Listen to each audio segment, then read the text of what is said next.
حبايب قلبي عاملين ايه؟ يا رب تكونوا بخير. لو اول مره تشوفوا قناتي ما تنسوش الاشتراك في القناه وتفعلوا زرار الجرس علشان يوصلكم كل فيديوهاتي الجديده. وكمان يا ريت لو الفيديو عجبكم تعملوا لايك للفيديو.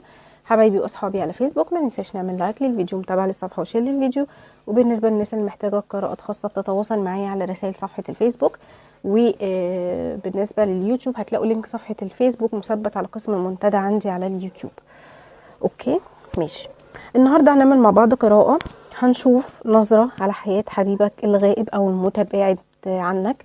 القراءة دي للمتخاصمين، المتباعدين، المنفصلين، الشخص اللي سابك، الشخص اللي بعد عنك. هنشوف عايش ازاي من غيرك، هل عرف قيمتك، هل ندم على أخطائه، هل مفتقدك، هل بيحن لأيامك وذكرياتك، هل عايز يرجع ولا لأ، هل حاسس ان في حاجة ناقصة في حياته ومش عارف يعيش حياته من غيرك، ولا خلاص الوضع بقى عادي بالنسبه له وما بقاش فيه مشكله بالنسبه له.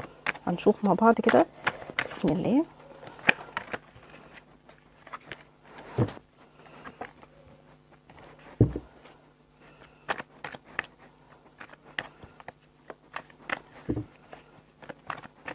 يلا بينا. بسم الله الرحمن الرحيم.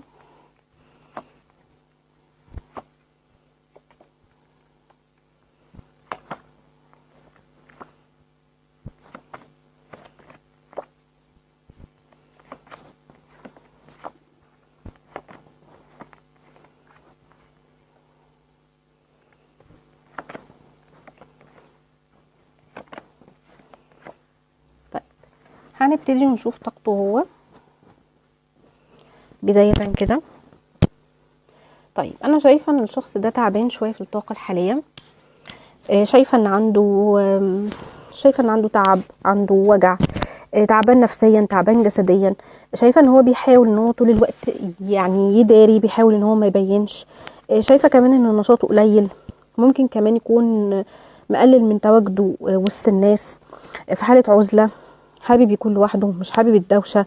يعني حتى الناس اللي هو عايش معاهم او محيطين بيه واخد جنب منهم، ساكت منطوي. حتى لو حد احتك بيه هو بيتجنبه، مش مركز معاه. مش عايز اي تفاعل مع الناس اللي حواليه في الفترة الحالية. بس بالنسبة لوضعه العملي شايفة ان هو قرب يوصل لحاجة هو كان منتظرها او كان مستنيها بقاله فترة. شايفة ان ممكن يكون جاله خبر عن شيء منتظره بقاله فترة، ان هو يعني في طريقه ليه، او شايفة ان هو عنده تطور في الوضع العملي. تمام. طيب بس برضو شايفة ان هو عصبي شوية. يعني شايفة ان هو عنده بعض العصبية في الطاقة الحالية. عشان كده ممكن يكون متجنب الناس. يعني هو عشان عصبي فهو متجنب الناس، لان هو شايف ان اي احتكاك ما بينه وما بين اللي حواليه هيخليه ينفعل وهيخليه يحصل مشكلة. فعلشان كده هو يعني بعيد شوية، لان هو مش عايز يزعل حد منه. تمام. الابراج اللي ظاهرة قدامي: العذراء، الثور، الميزان، الدلو، الحوت. دي طاقته. تمام. طيب هنشوف طاقتك انت بقى تحتين. شايفه ان انت نظرتك للعلاقه فيها ايجابيه. شايفه ان في حب متبادل، شايفه ان في حب حقيقي في العلاقه دي. وانت شايف ان الشخص ده لو رجع لك وتصالحته، العلاقه ممكن ان هي تكون احسن من الوقت اللي فات، لان انت عندك استعداد ان انت تصلح بعض الاخطاء اللي كانت في العلاقه دي. لان انت كان عندك اخطاء والشخص ده كان عنده اخطاء، بس انا شايفه ان هو اخطائه كانت اكتر. شايفه ان الشخص ده شويه ما كانش واضح معاك، شويه كان بيكذب، شويه كان بيخفي بعض الامور، شويه كان بيلعب بدماغك، شويه كان بيداري بعض الحاجات عنك، بيزود في الكلام. العلاقه كانت مرهقه بالنسبه لك، لكن انت برضو بتحبه وعايزه، ومش عايز العلاقه دي تنتهي، رغم برضو ان انت بتعاني فيها، لكن انت مش عايز العلاقه دي تنتهي باي شكل من الاشكال. تمام. طيب يعني انت لما بتقارن حياتك في وجود الشخص ده ومن غيره، بتحس ان انت برضو عايزه، حتى لو انت تعبان في العلاقه، لكن انت بتحس ان انت عايزه، او ان العلاقه في وجوده احسن بكتير. تمام. طيب شايفه ان في انجذاب، شايفه ان في شغف ما بينك وما بينه. بتحسوا ببعض حتى لو العلاقه ما بينكم مقطوعه بقالها فتره، لكن انت وهو بتحسوا ببعض دايما. ان انت بتحس بيه هو بيحس بيه، واللي انت بتفكر فيه هو بيفكر فيه. طيب انت بتحس ان طاقتك واصله له، انت متعلق بالشخص ده، وهو كمان خلي بالك متعلق بيك، مش انت بس اللي متعلق بيه. طيب شايفه ان في ما بينك وما بينه بعد، وشايفه ان في ما بينك وما بينه شرخ، وانت حاسس ان البعد يعني البعد ده مسبب شرخ، وان الشرخ ده بيكبر مع الوقت، ودي حاجه ممكن تكون اوقات كتيره جدا بتزعلك وبتضايقك. تمام. طيب شايفاك بتيجي عليك اوقات بتفكر في اللي فات، او بتفكر في الايام الحلوه اللي كانت في العلاقه او اللي كانت ما بينك وما بينه، وبتزعل قوي لما بتشوف اللي انتوا وصلتوا له دلوقتي او الوضع الحالي للعلاقه، بتزعل جدا لما بتلاقي ان ده حالكم او ده الوضع اللي انتوا فيه دلوقتي. طيب هنشوف طاقه العلاقه المشتركه.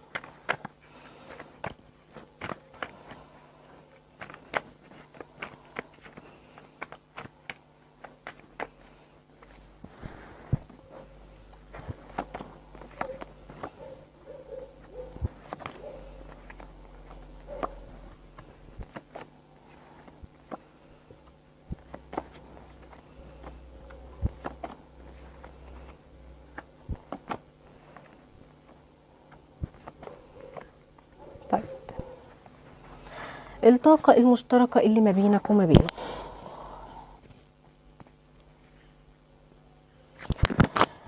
انا شايفة ان انت حابب ان العلاقة دي ترجع. زي ما قلت لك، انت لما بتقارن ما بين وجود الشخص ده في حياتك وبعده عنك، انت بتكون عايز وجوده في حياتك. فانا شايفة ان انت حابب ان العلاقة دي ترجع، لان كمان العلاقة دي بصورة كبيرة جدا كان علاقة رسمية، او كان ليها جذور، او كان ليها يعني كانت علاقة قوية، وكانت علاقة مهمة بالنسبة لكم.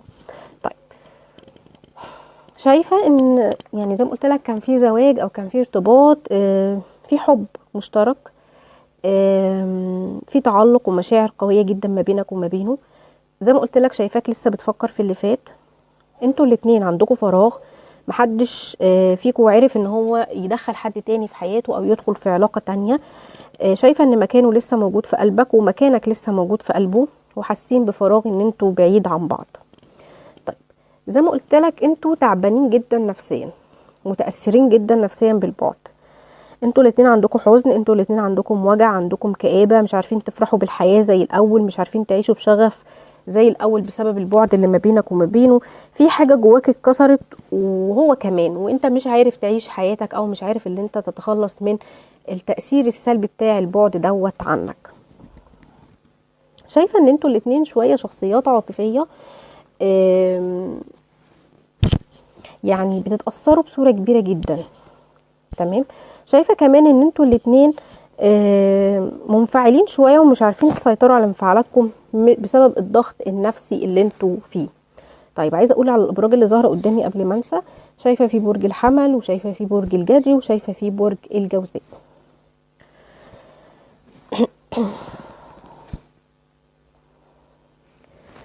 زي ما قلت لك هو كمان متأثر بالبعد والانفصال، فاكر لك حاجات كتيرة جدا حلوة. شايف ان في ما بينكم عقبات، وان الظروف جت عليكم والعقبات كانت اكبر منكم، فهو زعلان على العلاقة بشكل عام. وهو شايف ان العلاقة ما بينك وما بينه كانت ايجابية، فشايفاه دلوقتي ان هو ابتدى ان هو يبص على العقبات اللي ما بينك وما بينه، ويشوف ايه الاسباب اللي وصلتكم لكده. فشايفاه ان هو زعلان على نفسه وعليك وعلى العلاقة وعلى الحظ وعلى الدنيا، ويعني متأثر قوي وبيلوم نفسه، وبيحاول ان هو يعني يبص لكل حاجة وقفت في وش العلاقة، او في يعني اللي هي بوظت العلاقة، او يعني خلت في ما بينك وما بينه بعد. تمام. طيب شايفة ان هو لسه ما تعودش على بعدك، بيفكر فيك كتير جدا. شايفة ان انتوا للبعض منكم هو كان صاحب قرار الانفصال، وهو برضه هيكون صاحب قرار العودة. زي ما كان صاحب قرار الانفصال هيكون صاحب قرار العودة. زي ما قلت لك عنده فراغ من غيرك، مش عايز يدخل حد تاني في حياته، مش عايز حد تاني مكانك. بيشوف ان افكاره اتغيرت ناحية العلاقة، ممكن تكون حصلت ظروف او في حاجة حصلت خلته ان هو يغير وجهة نظره للعلاقة. فشايفاه حاليا كمان في مرحلة اتخاذ قرار، بيحاول ان هو ياخد قرار، بس مشكلة الشخص ده ان هو يعني بيتأثر قوي بكلام اللي حواليه، او بيسمع اللي حواليه، قراره مش من دماغه يعني. تمام. طيب. طيب هل عايزك في حياته تاني، ولا خلاص شايفك ماضي وانتهى؟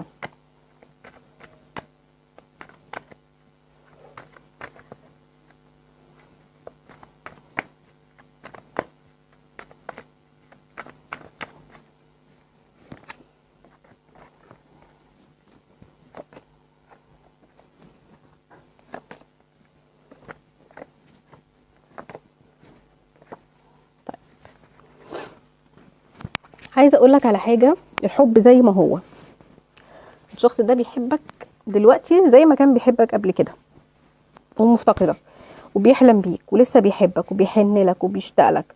وشايفه ان المشاعر كمان ممكن تكون زادت في البعد اكتر وفي الغياب اكتر من الاول، لان في روابط قويه جدا وفي مواقف كتيره ما بينكم وفي روابط قويه ما بينك وما بينه. شايفه ان هو بيفكر في الرجوع، شايفه ان هو بيفكر ان هو يرجع لك، شايفاه ان هو باصص كمان لمستقبل العلاقه، يعني مش باصص للماضي، يعني مش بيحاول ان هو يبص على السلبيات او على الحاجات اللي حصلت في الماضي، لا شايفاه طول الوقت بيفكر في المستقبل.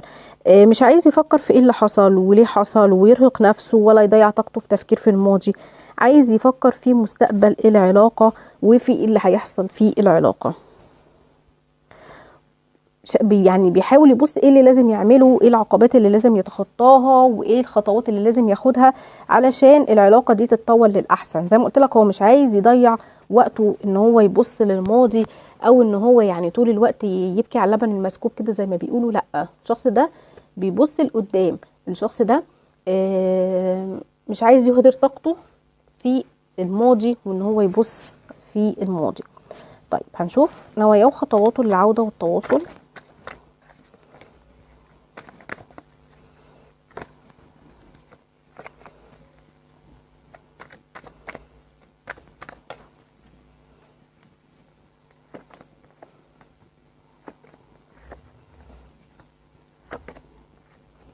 طيب ماشي، شايفة ان هو دلوقتي في الوقت الحالي مش قادر ياخد قرار الرجوع. هو فكرة الرجوع موجودة، تمام، شايفة في حب ما بينه وما بينك وفكرة الرجوع موجودة، لكن مش قادر يختار الوقت المناسب للرجوع، مش قادر يعني يتوقع امتى تتكلموا، هتقولوا ايه، ولو رجعتوا ايه اللي هيحصل، لو رجعتوا العلاقة دي هتستقر ولا لا. كل ده شاغل باله وشاغل تفكيره. شايفاه قلقان قوي وخايف منك وخايف على نفسه وخايف على العلاقة، تمام، لكن شايفة ان هو بيفكر في خطوات ليه، بيفكر يعني في الرجوع. طيب هنشوف هل هياخد خطوة مباشرة للرجوع ولا لا. اوكي ماشي. طيب ماشي، بصوا شايفة في رجوع، زي ما قلت لك هو بيفكر في الرجوع وشايفة ان في رجوع، لكن الخطوة شايفة ان هي هتتأخر شوية، لان شايفة ان في حاجات خارجة عن ارادته منعاه من العودة، تمام، او يعني في حاجة حاصلة في الوقت الحالي مخليه ان هو مش قادر ياخد خطوات للعودة، لكن فكرة العودة والرجوع اوريدي موجودة وبيفكر فيها، لكن الخطوة هتتأخر شوية، تمام. طيب حبايبي، اتمنى يا رب تكون قراءتي عجبتكم، يا ريت لو الفيديو عجبكم ما تنسونيش في لايك وشير وكومنت حلو. باي باي.